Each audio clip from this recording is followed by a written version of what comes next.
আসসালামু আলাইকুম, welcome back to my channel সাথীস kitchen and blog. যে যেখান থেকে আমার এই ভিডিওটি দেখছেন সবার জন্য রইল অনেক অনেক দোয়া আর ভালোবাসা। আশা করি সবাই ভালো আছেন, সুস্থ আছেন এবং ঘরে আছেন।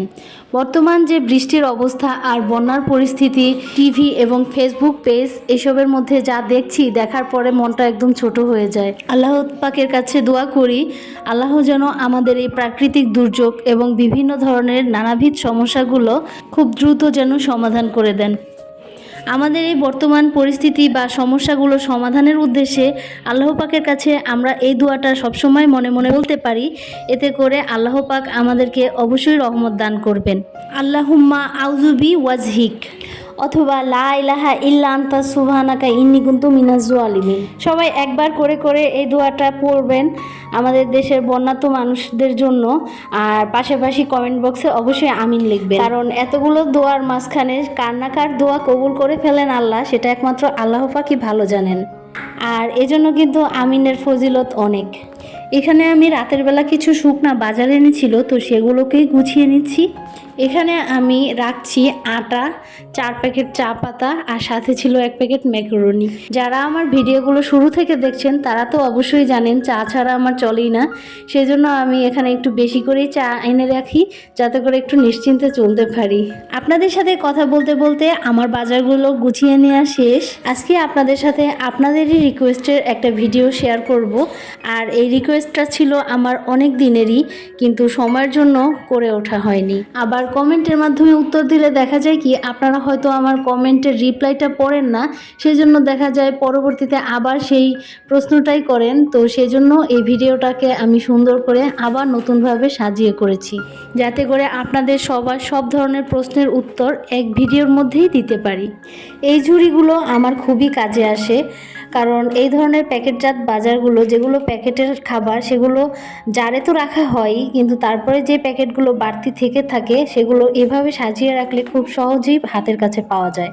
এগুলো আরএফএলের শোরুম থেকে কিনেছিলাম, একসাথে 5টা কিনেছি, সেজন্য পাইকারি রেটে ওরা 90 টাকা করে দিয়েছে, কিন্তু এর প্রাইস ছিল 110 টাকা করে।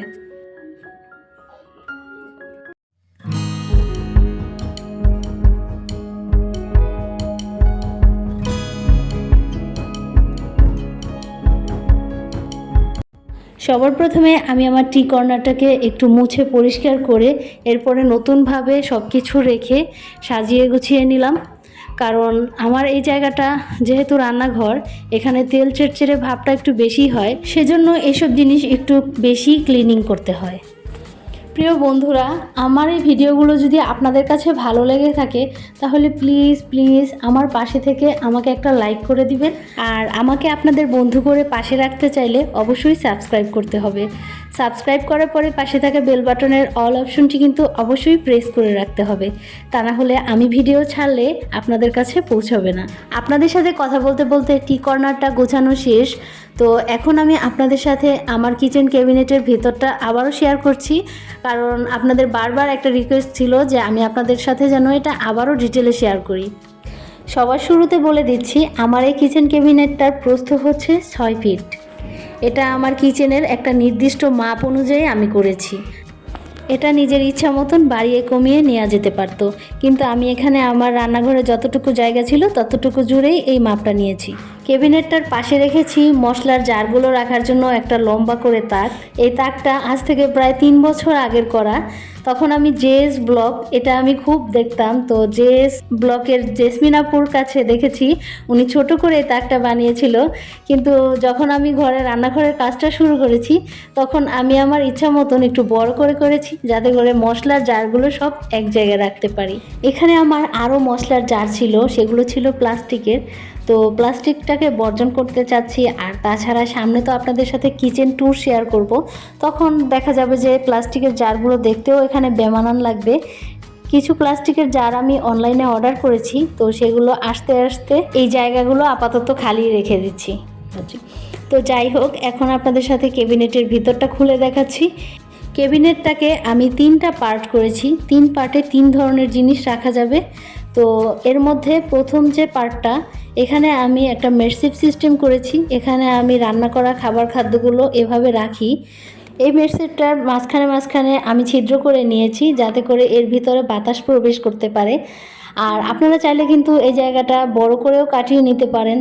আমি একটু সৌন্দর্য বজায় রাখতে গিয়ে ছোট ছোট করে কেটে নিয়েছি। আর তাছাড়া আমার 3 বেলার মধ্যে 1 বেলায় দেখা যায় যে খাবারগুলো এখানে রাখি, এরপরে বাকিটা সময় ফ্রিজেই রেখে দিই খাবার খাদ্য। সেজন্য আমাকে খুব বেশি একটা সমস্যায় পড়তে হয় না। কিন্তু আপনারা যদি মনে করেন যে খাবার খাদ্য নষ্ট হতে পারে, তাহলে কিন্তু বড় করেই কেটে নিতে পারেন। এই মেডসিপের মধ্যে 2টা তাক আমার খাবার খাদ্য রাখার কাজে লাগে, নিচেরটা খুব বেশি একটা কাজে লাগে না বলে আমি এর নিচে বাড়তি জিনিসপত্রগুলো রেখে দিয়েছি। আর এখানে আপনাদেরকে নিচে মেডসিপের মাপটা দেখিয়ে দিচ্ছি। মেডসিপের মাপটা হচ্ছে প্রায় 22 ইঞ্চির মতন। এখানে যে 3টা স্টেপ আছে, এই 3টা স্টেপ কিন্তু 22 ইঞ্চি করেই নেওয়া হয়েছে। এর লম্বা নিয়েছিলাম প্রায় 32 ইঞ্চি। আসলে এই মাপটা নির্ভর করবে আপনার রান্নাঘরের জায়গা অনুযায়ী। আপনার রান্নাঘরে যে পরিমাণ জায়গা আছে সেই মাপ নিয়ে আপনি করলে সবচেয়ে বেশি বেটার হবে।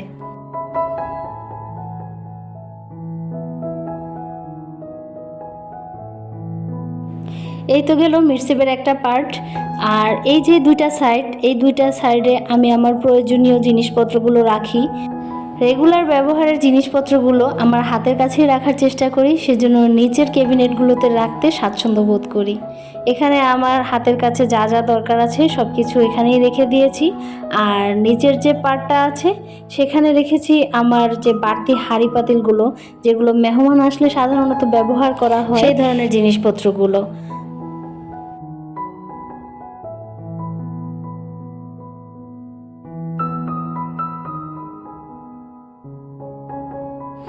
এই তো গেল আমার ক্যাবিনেটের 2টা পার্ট।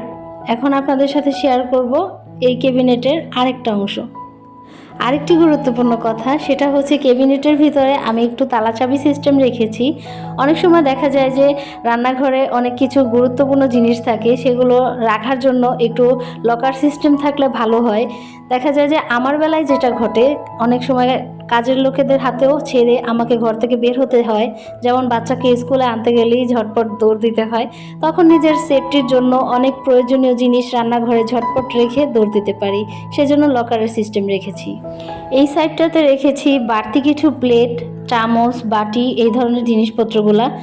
ডাইনিং রুমের যে ক্যাবিনেটটা থাকে সেটার মধ্যে দেখা যায় যে অনেক সময় ঝটপট মেহমান আসলে মেহমানের সামনে কিন্তু প্লেট বাটি নেওয়ার জন্য অপ্রস্তুত হতে হয়, সেজন্য কিছুটা জিনিস আমার হাতের কাছে রেখে দিই, যাতে করে ঝটপট নিয়ে ব্যবহার করতে পারি। তো এই হচ্ছে আমার ক্যাবিনেটের উপর ভিতর পুরোটাই। এখন আসা যাক এর দাম নিয়ে। এই কিচেন ক্যাবিনেটটা বানাতে আমার প্রায় 8 থেকে 10,000 টাকার মতন পড়েছিল।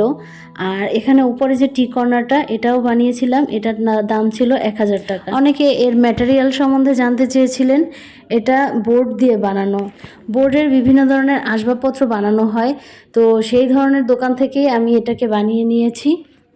তো আশা করি আপনাদের সবার যার যেটা প্রশ্ন ছিল সেই প্রশ্নগুলোর উত্তর আজকে সুন্দরভাবে বোঝাতে পেরেছি। তো এই ছিল আমার আজকের ভিডিও।